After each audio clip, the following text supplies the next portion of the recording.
Por favor, oren conmigo en este momento. Nuestro Dios en el cielo, estamos agradecidos que podemos estar aquí, podemos estar reunidos aquí y adorar en tu nombre y estar aquí en tu verdad. Este mundo es un mundo que se quebranta, pero en ti estamos agradecidos por poder abrir la palabra y adorarte a través de la palabra. Por favor, danos las fuerzas para obedecerte de esta forma. Amén. Me gustaría esta mañana que te pusieras tu gorra de detective espiritual conmigo y te preguntes, ¿son estos los frutos de un verdadero cristiano? ¿Cómo calificarías al siguiente individuo en la escala de salvación? Claro, no tenemos uno de esos, pero si lo existiera, ¿cómo esta persona calificaría? Él tenía gran perseverancia para con Dios, tenía grandes experiencias con Dios, él tenía grandes expectativas de Dios. Eso quiere decir que tenía fe de alguna manera en las promesas de Dios, tenía grandes creencias milenarias, podríamos sugerir. Tenía grandes expectativas para Dios y también tenía grandes emociones en respuesta a su pecado. Suena bastante bien, ¿verdad? ¿Quién es este tipo? Parece que tiene todo el paquete. Bueno, vamos a introducirlo con un poco de sus antecedentes. Fue nacido de un hombre llamado Simón, un buen judío. Creció en el corazón de Israel, si puede pensar en Israel. Podemos incluso decir que creció en el corazón del corazón, no solo en Judea, sino en el sur de Judea. No puede ser más judío que eso. Su apodo posiblemente significaba hombre de Keriot, o en hebreo Keriot, que era una aldea del sur de Judea, Keriot Hezron. También su nombre fue en el número 10 de los nombres para bebés si tuvieran esos libros en el primer siglo. Era un derivativo de Judá, posiblemente era un derivado de Judá, Judas, Judit, Judeos. ¿Qué quiere decir alabado sea Jehová? ¿Lo han adivinado? ¿Saben quién es este individuo? Que suena tan prometedor, su nombre es Judas Iscariote. Judas Iscariote. Él tenía grandes experiencias con Dios, tenía grandes expectativas con Dios, incluso tenía grandes emociones en respuesta a su pecado, y su nombre era Judas. Nuestro plan para esta mañana, quiero caminar por su vida y hacer implicaciones en el camino mientras he meditado en su vida en este año. Y quiero responder a una pregunta, y esto es en lo que vamos a terminar. ¿Qué es discipulado según Judas? ¿Qué quiere decir ser un discípulo como Judas? Y este es nuestro plan para este día. Va a ser todo acerca del discipulado. Vamos a mirar discipulado de dos lados opuestos. Esta mañana vamos a hablar del discipulado según Judas. Y esta noche vamos a hablar del discipulado según Jesús. Y con suerte aclararemos esto.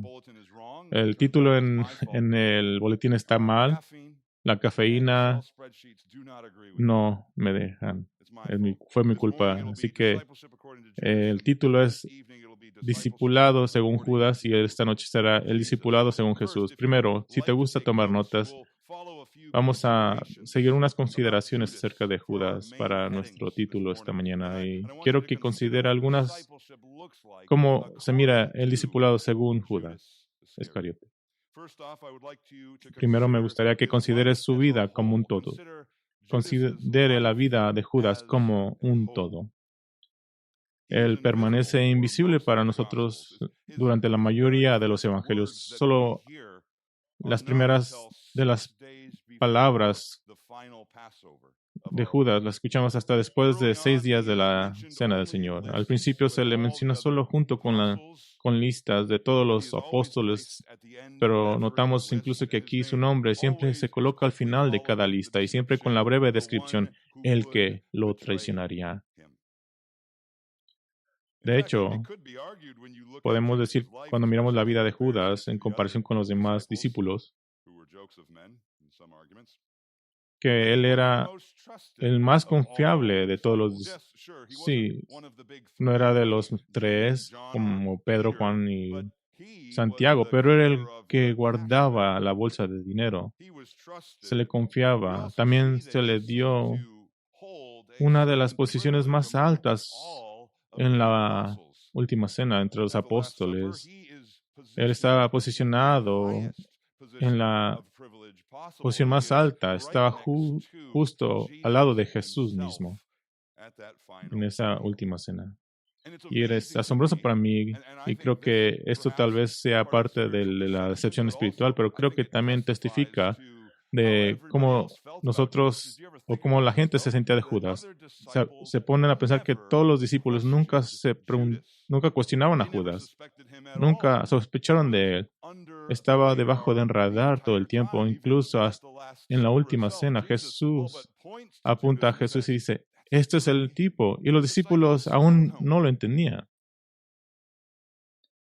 Ellos no sabían qué estaba pasando hasta que Judas le dio un beso al Hijo de Dios. Hasta ese punto estaban completamente engañados por Judas. Y consideren esto, es posible de engañar a mucha gente a tu alrededor acerca de tu condición espiritual. Tu hipocresía espiritual es real y pasa entre la gente que sigue al Señor. Pues engañar a mucha gente aparentemente por mucho tiempo acerca de tu corazón. Pero hay que aclarar. Jesús sabía quién era Judas. Él sabía quién iba a ser el traicionador. Era parte del plan. Y eso es un punto importante también de enfatizar. Incluso es posible engañar a muchos en la iglesia. Es imposible engañar al Señor de la iglesia. Él sabe y conoce su rebaño. Pero también hay que ser claros, Judas fue determinado, dicho, planeado. No fue una sorpresa para el plan de Dios y no fue una sorpresa para Jesús. Él fue el predeterminado por Dios. Lucas dice en 22:22, dice, ciertamente, dice Jesús, el Hijo del Hombre va como ha sido determinado, va todo conforme al plan. Este era el plan de Dios desde el principio. Ni siquiera desde el principio de la vida de Jesús, sino desde antes de la fundación del mundo. Este era el plan del Padre y el plan de Dios siempre va conforme lo planea. Pero al mismo tiempo, aunque miramos la soberanía en la traición de Judas, también vemos la maldad en su corazón y que fue por su propia voluntad, no fue coaccionada por Dios o por el diablo tampoco, sino que él eligió de su propia voluntad malvada. Jesús también dice en el mismo verso, pero ay del hombre por quien es traicionado. Va todo conforme al plan, pero este hombre va a ser juzgado por sus hechos. Él va a ser culpable. Judas es responsable, pero todo está de acuerdo con el plan. ¿Ven las implicaciones? Él era el discípulo que confiaba a Jesús, tal vez el más confiable, incluso era el más cercano a Jesús. Podemos escuchar el nombre amigo de nuestro Señor. Le podrías llamar Judas el traidor más confiable, porque ese es quien era Judas. Él estaba destinado a ser un cuchillo cruel en la espalda de nuestro Señor por designio del mismo Satanás. Él fue un traidor confiable, porque lo que Satanás quería es mantener lejos a nuestro Señor de la cruz. Y si no puede hacer eso, quería hacerlo lo más doloroso posible. Pero al mismo tiempo, Judas también lo quería. Él lo quiso.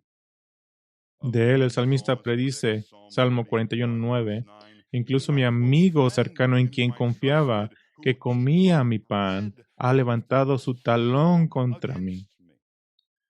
O en el Salmo 55:12 dice, porque no es un enemigo el que me reprocha, entonces podría soportarlo. Tampoco es uno que me odia el que se ha magnificado contra mí, entonces podré esconderme de él. No, pero eres tú, un hombre de mi igual, mi compañero cercano y mi amigo familiar. Nosotros que tuvimos dulces consejos juntos, que caminamos en la casa de Dios en la multitud. Así que les imploro, quien quieras que seas, mi amigo, donde quiera que estés, piensa, es posible estar muy cercano a Jesús. Es posible ser llamado su amigo.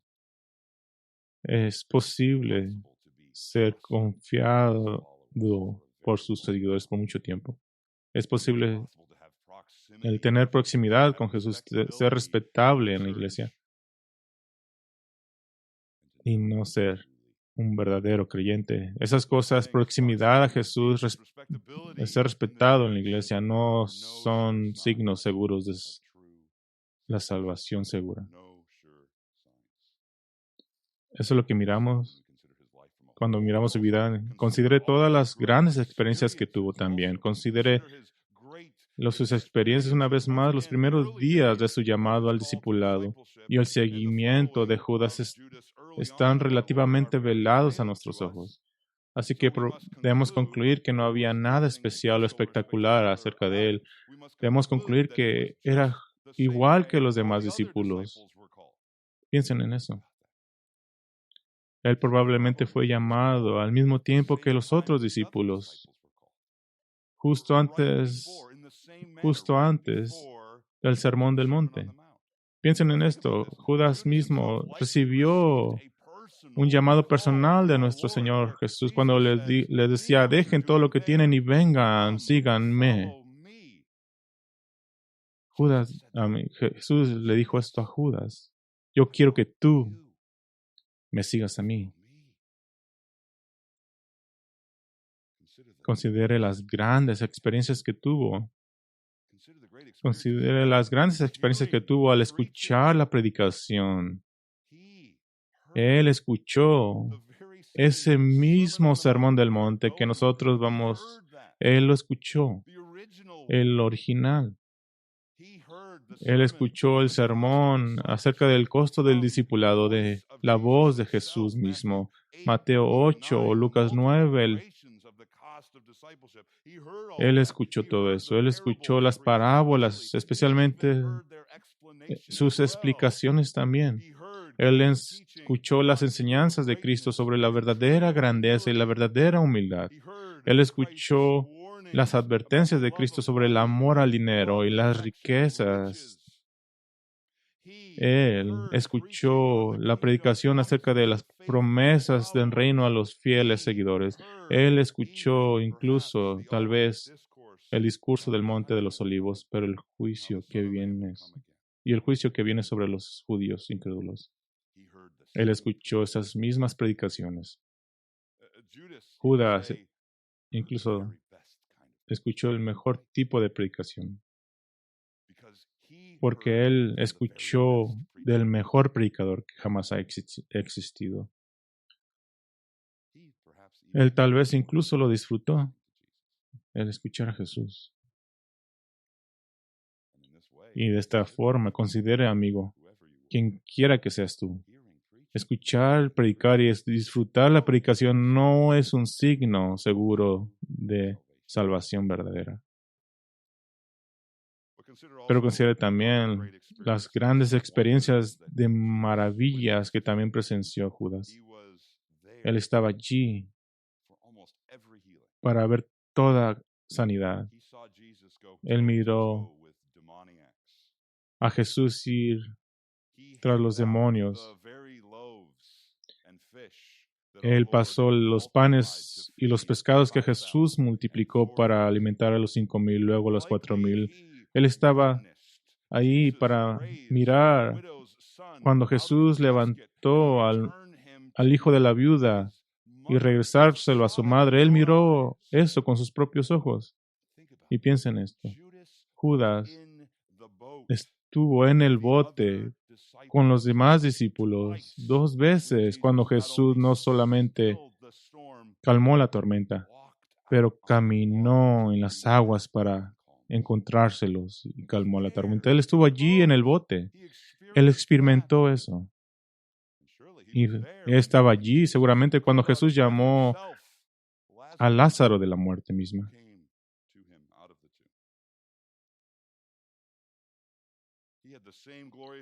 Él tuvo las mismas experiencias gloriosas que los otros discípulos. Judas tenía 3 años de asientos en primera fila de todas estas glorias y evidencias de Cristo. Él fue llamado un apóstol, que quiere decir que Jesús estaba intencionalmente revelándosele a él, así que él podía ser testigo de su presencia y su poder. Esto era quién era Judas y amigo. Piensen en esto. Las grandes experiencias de Jesús o con Jesús, incluso al punto en el que tú piensas o crees mucho acerca de lo que Jesús es y lo que Jesús puede hacer, no son signos de salvación. Puedes creer todo tipo de cosas acerca de Jesús y no ser salvo. Pero consideremos algo más acerca de Judas. Considere su gran energía, resistencia y expectativas. Él tenía gran energía, gran perseverancia y grandes expectativas. Una vez más, como dije, él escuchó esos mensajes sobre el costo del discipulado. Probablemente lo escuchó muchas veces. Mateo 10. Serás tratado como tu maestro. En Lucas 9, él escuchó que el Hijo del Hombre no tiene dónde recostar su cabeza, y esa iba a ser su experiencia. Y también escuchó en el sermón de Mateo 8 que debes preferirme a mí sobre todas las cosas, porque puedes perder todo al seguirme. Pero, ¿qué nos dice eso? Judas estaba dispuesto a seguir a Jesús y soportar con Jesús. Era uno de los cosechadores dispuestos, enviados por nuestro Señor para predicar el Evangelio. El reino de los cielos se ha acercado, sabiendo que será rechazado en muchos lugares, sabiendo que iba a ser criticado en muchos lugares, pero estaba dispuesto a soportarlo. Judas, en cierto sentido, contó el costo de seguir a Cristo y por un tiempo al menos habrá dicho, esto vale la pena seguir a Jesús. Vale la pena sufrir por su nombre, porque su nombre está en mi espalda. De hecho, piensen en esto. Judas soportó mucho más que muchos otros discípulos. Vayan a Juan 6 en sus Biblias. Juan 6 es claramente Juan hablando acerca de la alimentación de la multitud.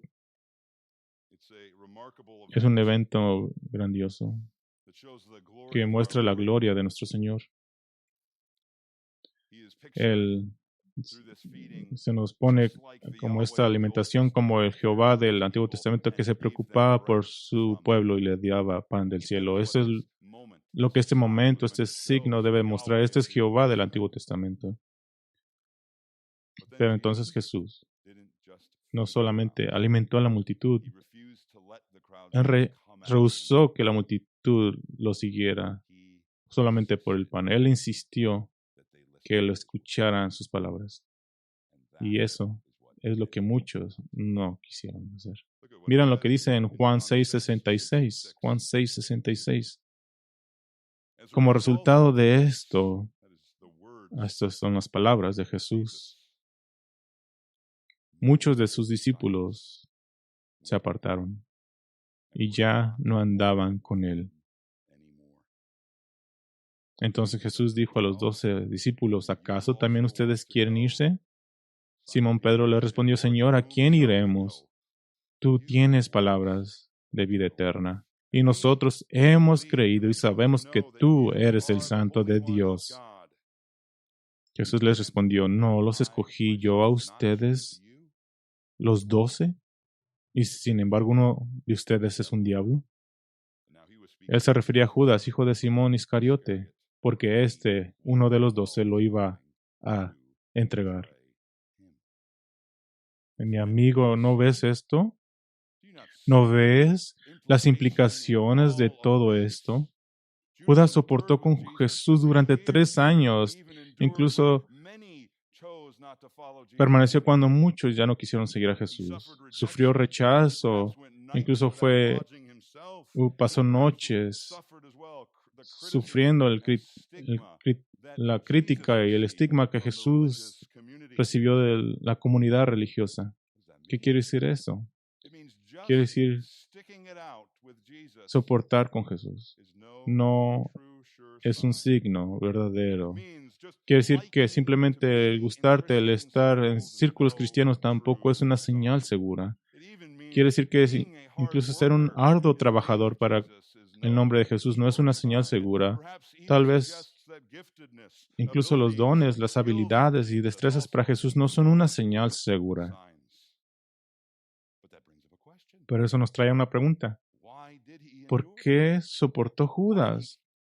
¿Por qué siguió siguiendo a Jesús por tanto tiempo? La respuesta es aterradora. La respuesta es que él creía el Antiguo Testamento. Él tenía la teología gloriosa del reino. Él creía que un reino judío iba a venir, que reinaría sobre la tierra, con un rey judío como su cabeza. Podemos decir que él era un buen dispensacionalista. Podemos decir que él tenía estaba una vista correcta del milenio.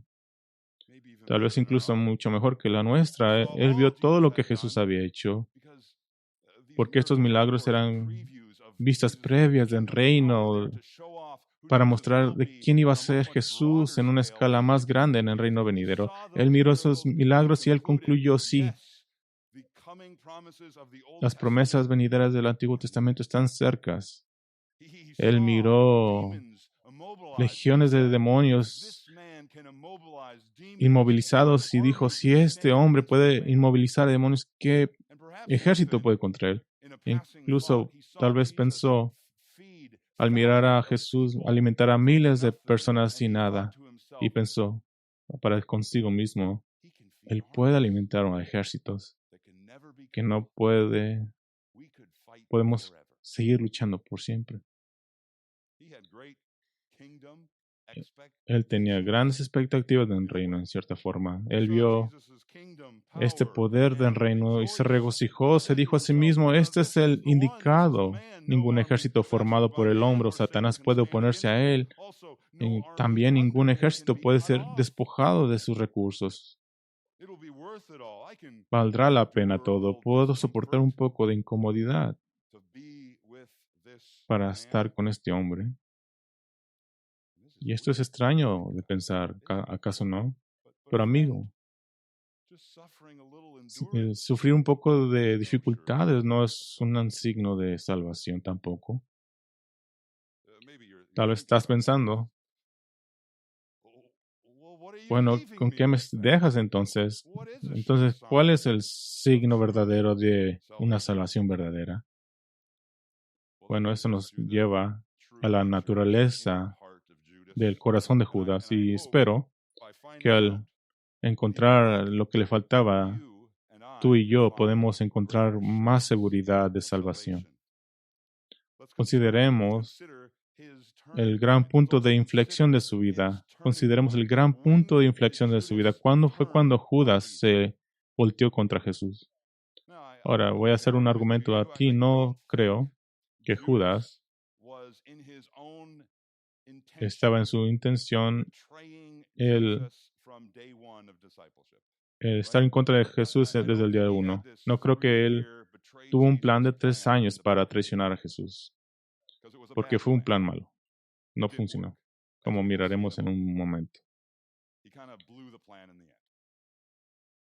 Pero también no creo que el plan simplemente repentinamente se le ocurrió al final. Tampoco creo que se despertó una mañana, la mañana de la cena del Señor y dijo, creo que, ¿sabes qué pienso? Creo que quiero traicionar a Jesús hoy. No, creo que fue a través de una serie de ofensas recogidas contra Jesús, que fueron usadas por Satanás para formar y cambiar el corazón de Judas según el plan determinado de Dios. Juan 13:2 dice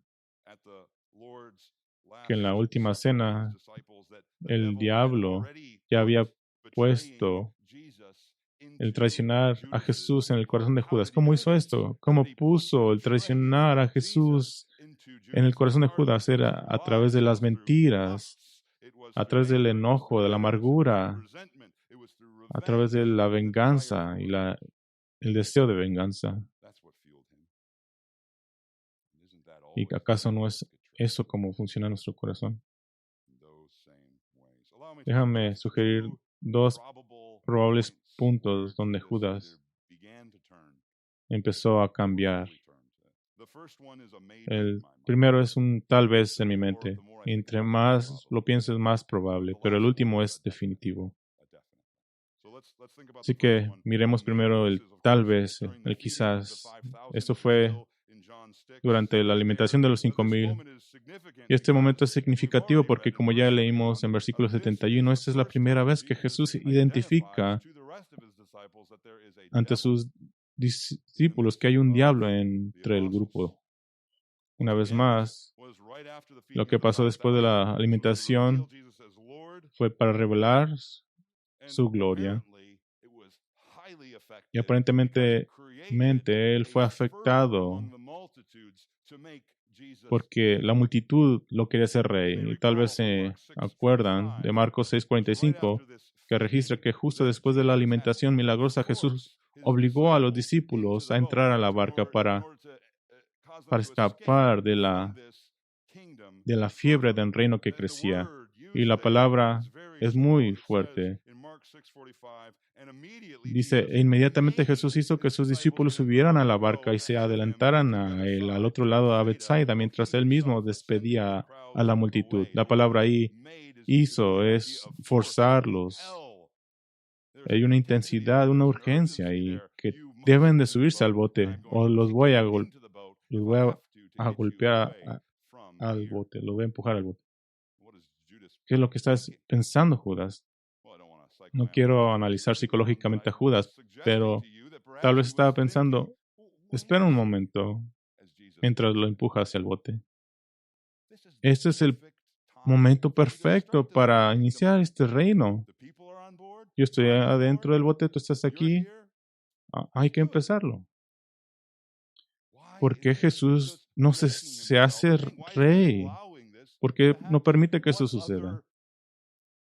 ¿Qué otra cosa necesita Él? ¿Qué otras calificaciones está esperando? No hay nada más. Simplemente tomar el reino y que me dé mi recompensa y ya. Pero ¿qué está pensando en realidad? ¿Qué está pensando en su corazón? ¿Por qué Jesús no está haciendo lo que quiero que haga aquí? Este sería Un momento perfecto para comenzar su reino. ¿Alguna vez te has sentido así? ¿Por qué Jesús no está resolviendo mis problemas ahora? Podría hacerlo. Creo que Él querría hacerlo. ¿Por qué no lo está haciendo? Hoy es el día de la cita con el médico. ¿Por qué no está resolviendo mi problema hoy? Hoy es esa gran entrevista. ¿Por qué no está interviniendo ahora? Hoy es cuando mi ansiedad está por las nubes. ¿Por qué no las quita de mí ahora? Incluso podrían ser buenas peticiones. Hoy es hoy es el día en que mi hijo realmente necesita ser salvo y va a arruinar su vida. ¿Por qué no lo salva ahora?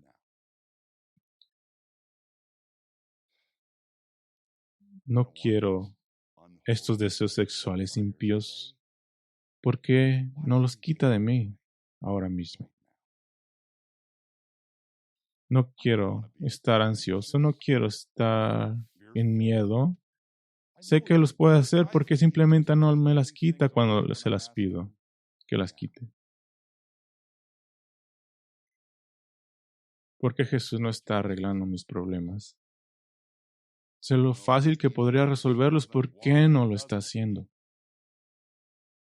Juan 6 nos dice que después de este día, cuando Jesús rechazó el ser rey y en el cual reprendió a los judíos por solo buscar su pan físico y no su pan espiritual, como leímos, muchos de sus tal llamados discípulos se volvieron y se alejaron de él. Y creo que ellos se alejaron porque empezaron a decirse, este no es el Salvador que yo quería. Este no es el Salvador que yo necesito. Ahora, para ser claros, no estoy diciendo que esas realidades del reino son malas. No estoy diciendo que Jesús no viene para llenar esas realidades del reino en el futuro. Y no estoy diciendo tampoco que Jesús no tiene el poder que Él le da a su gente para soportar el sufrimiento y la duda y la confusión en este mundo.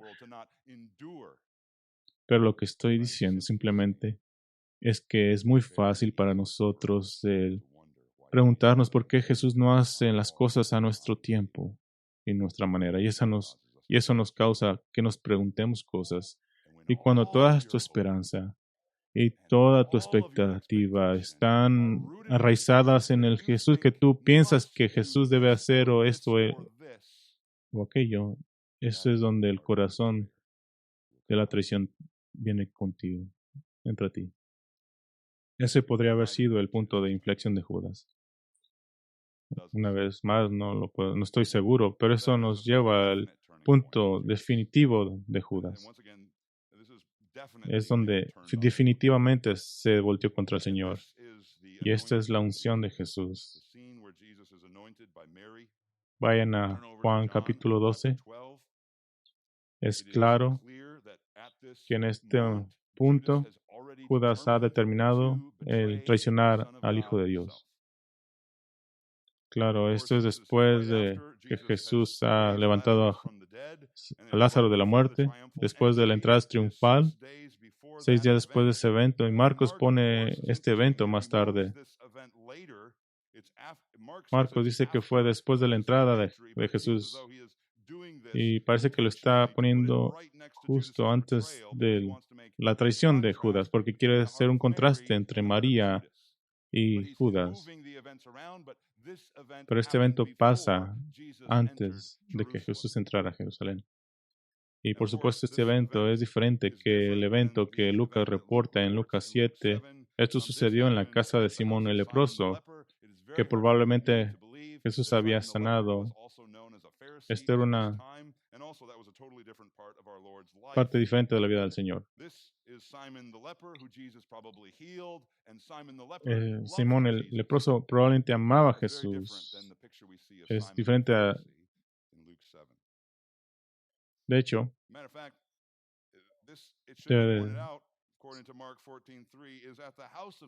que esta fue una fiesta en Betania y Marta parece que no estaban ahí. Parece que era una fiesta entre amigos que amaban a Jesús y querían expresarlo, querían celebrarlo y celebrar las cosas maravillosas que había hecho por ellos, como curar su leprosidad y levantarlos de los muertos.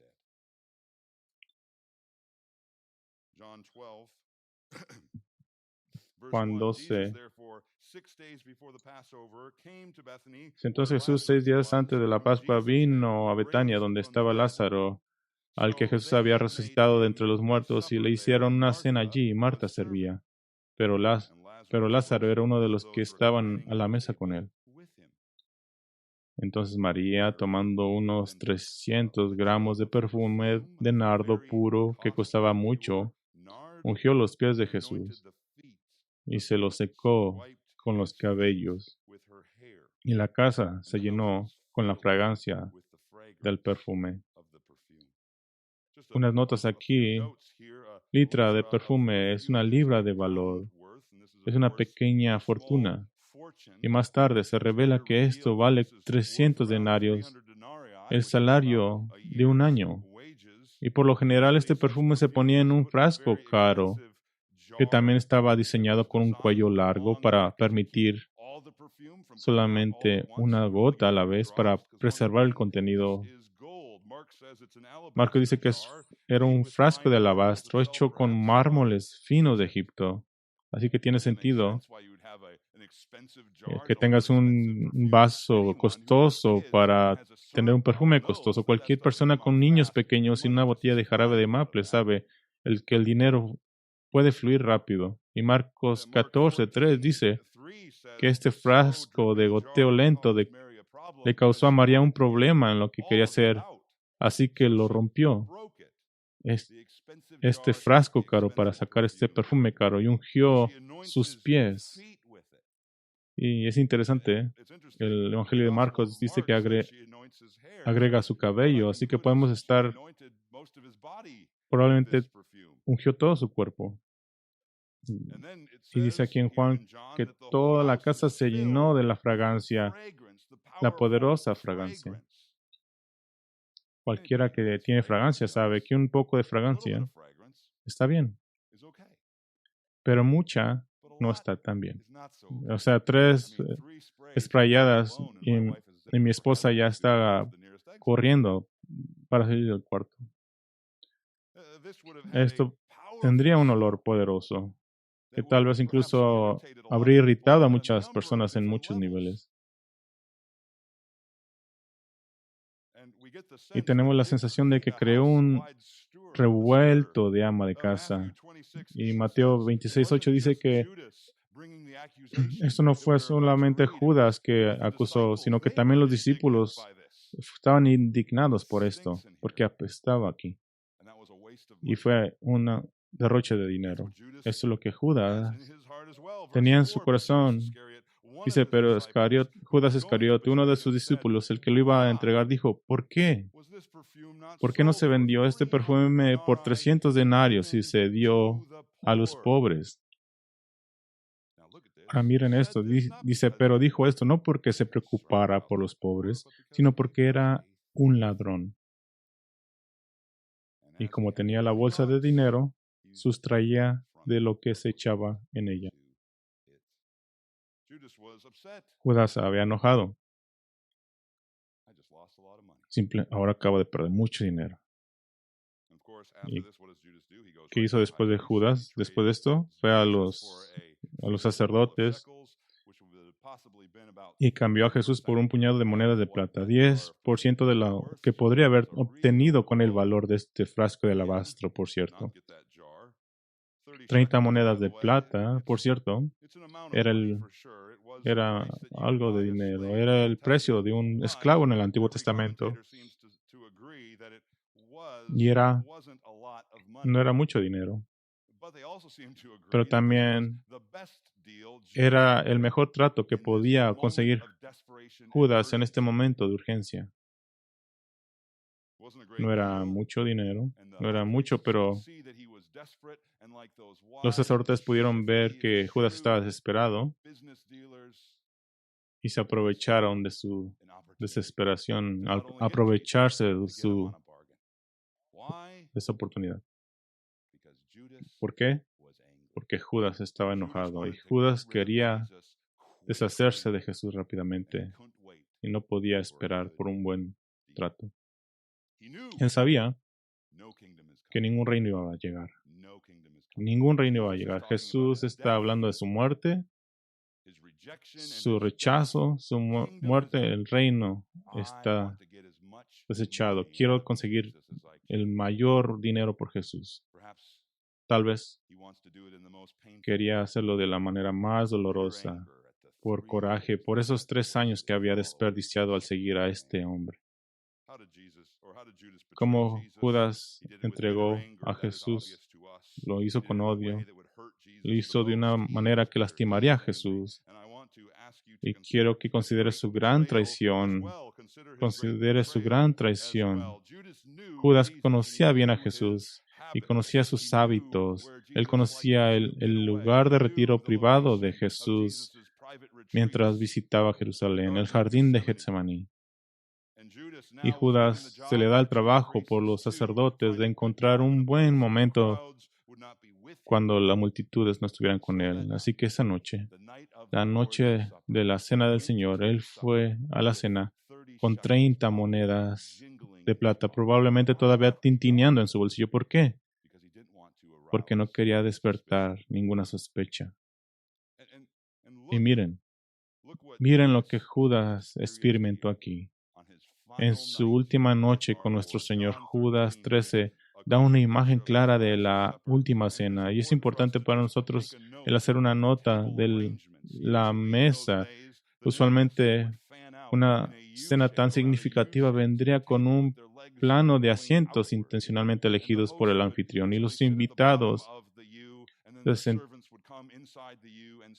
a la cena desplegaban los pies hacia afuera en forma de U alrededor de la mesa con Jesús en el centro. Es probable que todos descansen sobre su codo izquierdo y coman con la mano derecha. Y el estar a la izquierda del anfitrión era considerado uno de los más altos lugares de honor. De hecho, quería decir que estabas compartiendo los alimentos con el anfitrión. Así que, miren esto. Judas compartió el mismo alimento que Jesús. Judas compartió el lavado de pies por parte de Jesús. Y piensen esto. Amigo, puedes compartir muchas buenas cosas y generosas de parte del Señor. Y es posible sugerirte, te sugiero que puedes recibir incluso la mesa del Señor este día. Puedes leer en Lucas que parece que Judas recibió incluso esto del Señor, pero después de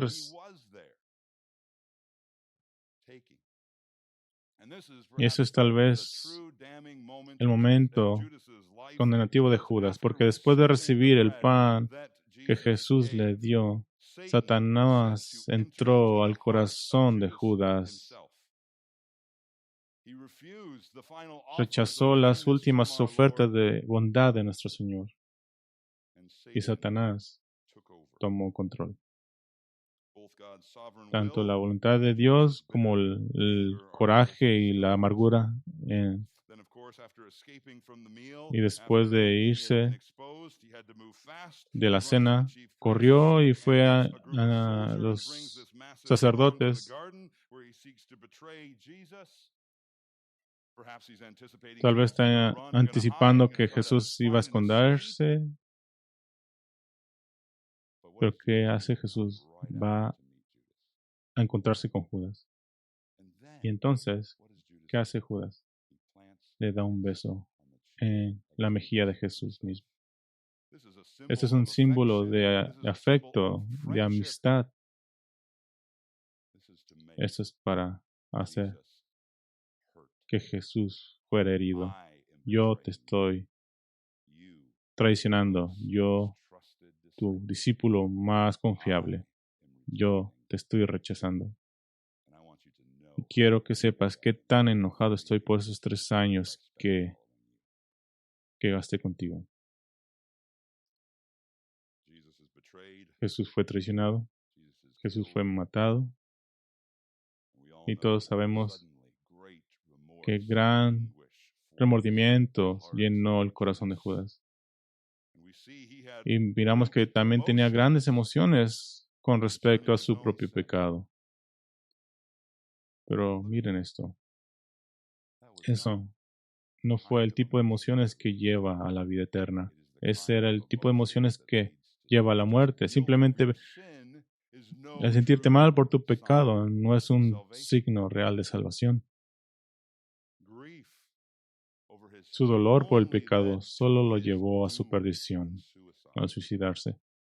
Y después de eso, de sentir remordimiento, su culpa lo llevó a la muerte, porque ni siquiera se pudo matar a sí mismo como debía. La rama de donde se colgó se rompió y cayó a las piedras y se abrió sus entrañas.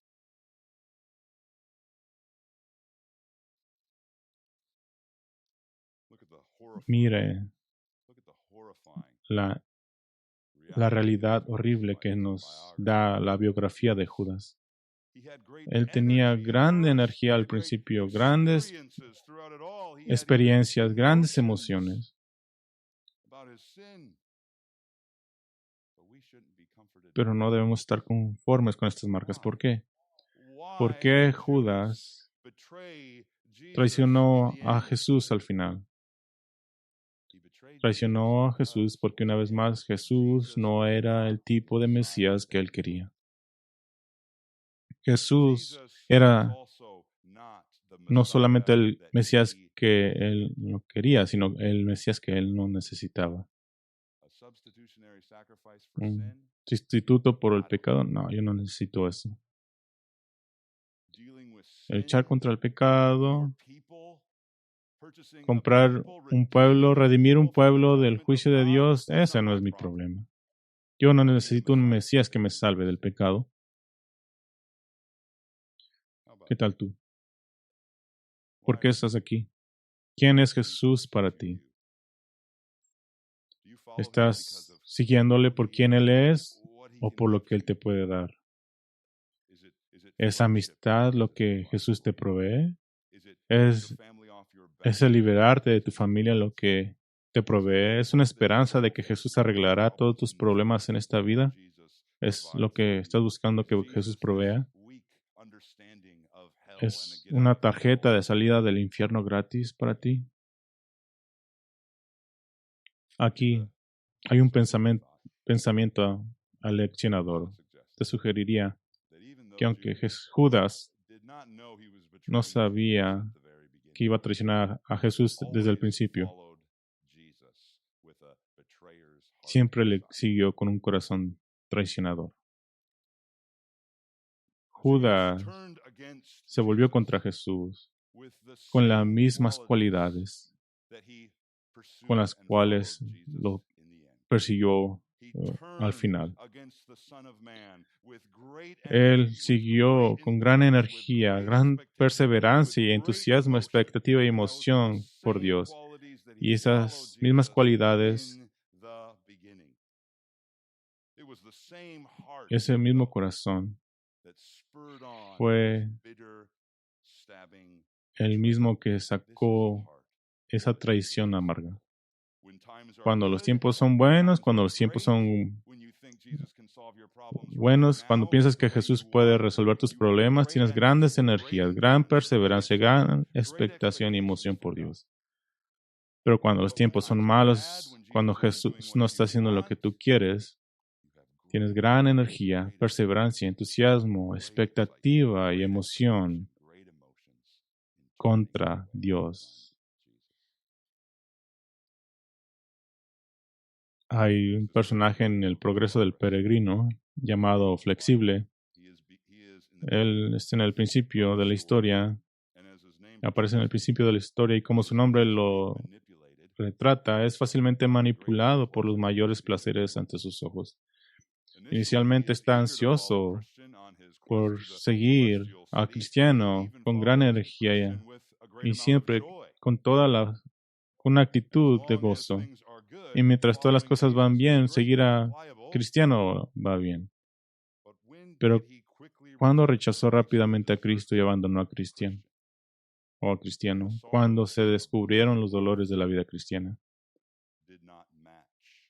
cuando los dolores de la vida cristiana no estaban equivalentes a los gozos de este mundo. Él abandonó a cristiano porque no estaba siguiendo lo que cristiano estaba siguiendo. Él abandonó a cristiano porque no había un peso de su pecado en su espalda, por lo cual cristiano estaba siguiendo a Dios. ¿Cuál es el corazón de el discípulo verdadero?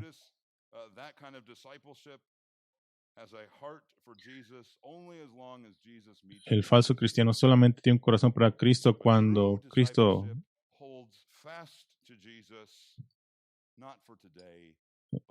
el falso cristiano solo sigue a Cristo cuando te da tus expectativas.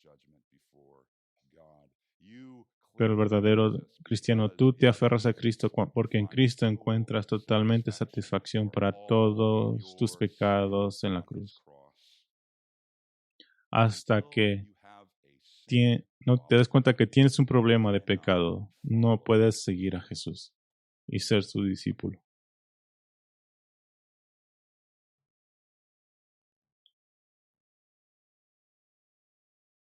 Ahí está este himno. Jesús, manténme cerca de la cruz. Allí una fuente preciosa, libre para todos, una corriente curativa fluye de la montaña del Calvario.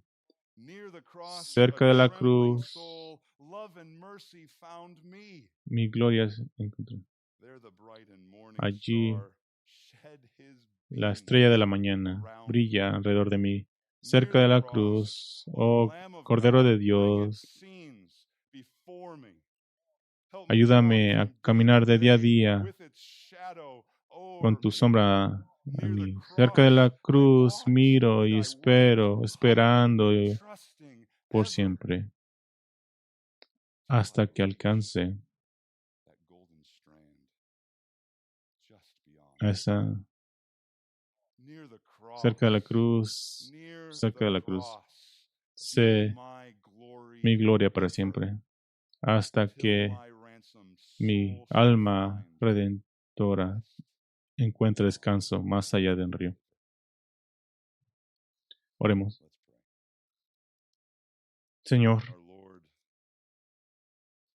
qué glorioso y qué magnificente la verdad de tu evangelio trae a nuestra alma. Que podamos llegar a ser salvos y justificados ante tú, que podamos con manos temblorosas llegar a la cruz. Señor, te pedimos que nos mantengas cerca de la cruz, que hagas de ello nuestra gloria para siempre, que esperemos y confiemos por siempre, que nos mantengas creyendo y confiando y siguiéndote a ti con gran gozo a través de todas nuestras circunstancias de la vida. Señor, tú dijiste que tú eres el pan de vida. Y aquel que viene a ti no tendrá hambre jamás. Y aquel que cree en ti jamás tendrá sed. Manténnos cerca de la cruz. Haz de eso nuestra gloria por siempre. Y Señor, ahora Venimos a recordarte a ti este día, a recordar tu cuerpo y tu sangre, a recordar nuestro pecado y nuestro justo castigo, pero también a recordar tu sangre, tu justicia y la satisfacción que tú has hecho para nosotros.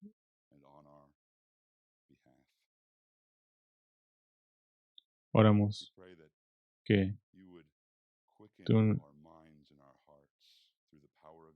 nos ayudes en nuestra mente por el poder de tu Espíritu para mirar la cruz sobre nosotros cada día y para hacer nuestra gloria por siempre. Oramos esto en el nombre de Cristo Jesús. Amén.